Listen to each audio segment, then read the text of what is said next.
It's a regular Tuesday night. Not a bad one. Not a good one either. Just ordinary. You're sitting in your car outside a grocery store. Engine still running. Radio off. The parking lot lights hum quietly above you. The receipt is folded on the passenger seat like it doesn't want attention. $87. You stare at it a second longer than you need to. Not because it's shocking. Not because it's irresponsible. But because you genuinely don't remember what most of it was. You replay the trip in your head. Milk. Something frozen. A few things you didn't plan to grab. Nothing dramatic. And that's exactly what makes it unsettling. You exhale, put the car in drive, and say the sentence you've said 100 times before. It's fine. This is just how things are now. But tonight, that sentence doesn't land. It feels heavier than it used to. Later that night, the house finally goes quiet. No emails. No messages. No one needing anything from you. You're in bed. Lights off. Phone in your hand. You didn't plan to check your bank app. You weren't anxious enough to plan this. You just needed reassurance. That's the word most people don't admit to. Reassurance. The number loads. It's not bad. It's also not calming. It just sits there, and right in that moment, your chest tightens slightly. Not panic. Pressure. And here's the part most people misunderstand. That feeling has very little to do with how much money you make. Let me pause you here for a second. If you've ever thought, I make decent money, so why does it still feel like this? I want you to stay with me. Because financial stress is rarely caused by one big mistake. It's usually decided quietly, by small choices you didn't know were choices. And once you see them, you can't unsee them. A few years ago, life felt simpler. You remember it clearly. Not easier, just lighter. Fewer subscriptions. Fewer automatic payments. Fewer things silently pulling from your account. Back then, money stress felt logical. You were earlier in your career. Still building. Still figuring things out. You told yourself, once I make a little more, this pressure goes away. And you did make more. Slowly. Quietly. A raise here. A promotion there. Maybe a job change that finally felt like progress. On paper, everything improved, but the stress didn't disappear. It just changed form. It stopped yelling and started humming. You couldn't point to a problem. You just felt tight. And that's where most people stop paying attention. Because nothing is technically wrong. Here's something nobody really explains.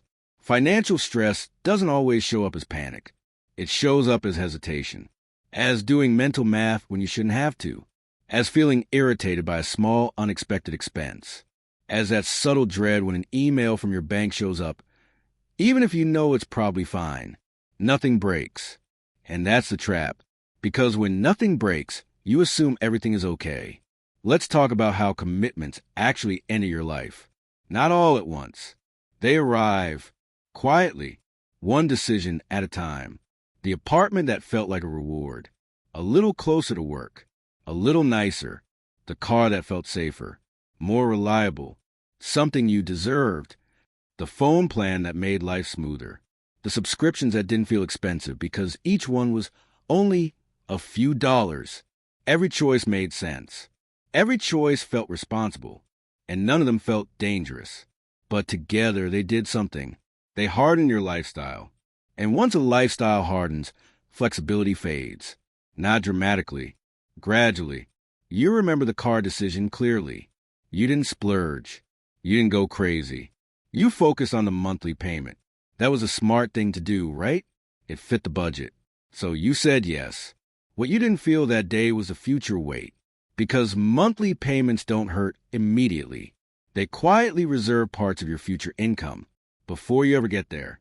$400 of your future already spoken for. Every month, that changes how you breathe. Suddenly, surprises don't feel neutral. They feel intrusive. Opportunities don't feel exciting. They feel risky. Not because you're failing, but because your margin is thinner than it looks. Another decision that didn't feel financial at all? Convenience. There was a time when cooking felt normal. Then work got heavier. Long meetings. Emails that followed you home. Days that drained more than they gave. One night, you ordered food. It arrived fast. It tasted good. Your stress dropped instantly. Your brain took note. This helps. So you did it again, not every night, just when things felt overwhelming. But overwhelming started happening more often. And slowly, money became a tool for emotional regulation. Stress, spend relief. Nothing reckless. Nothing dramatic. Just consistent. And consistency is powerful, especially when it works quietly against you. Then there's avoidance, the quiet kind. You pay your bills. You're responsible. You just don't look too closely. You don't want to ruin a decent evening with numbers. You don't want to think about the future when today already feels full. So goals stay vague. Savings happens when possible. Investing stays on autopilot. You tell yourself, I'm not irresponsible. I'll be fine. And nothing goes wrong. But nothing feels intentional either. Living without intention has a cost. Because when money is undefined, your mind fills in the blanks. And it usually fills them with tension. Here's a realization that lands quietly but hard. You're not broke. You're constrained. Your income is spoken for before it arrives. Your lifestyle requires constant maintenance. You're not drowning. You're locked in. And that kind of stress doesn't scream. It hums.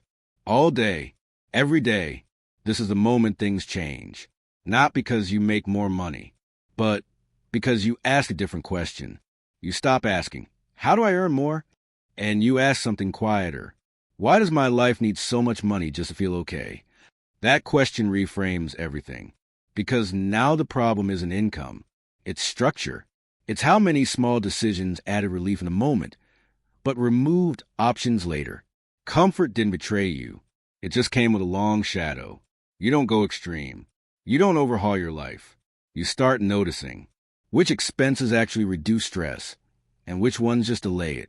You become careful with monthly commitments. A one-time cost hurts once. A monthly obligation taxes your peace every month. You choose clarity over avoidance, not to judge yourself, but to breathe. And something unexpected happens. Before your income changes, before your savings grow, your stress drops. Sleep gets easier. Decisions feel lighter. Unexpected expenses don't hit as hard. Not because you fixed everything, but because pressure went down. That's the part most people miss. Financial peace doesn't arrive as a breakthrough. It arrives quietly, when flexibility comes back, when margin returns, when small choices stop stacking against you. If this felt uncomfortable, that's not failure. That's awareness. And awareness is where control begins. You don't need perfection. You don't need urgency. You just need to notice the small choices shaping your stress. Because the same way they created it, they can remove it, quietly, one decision at a time.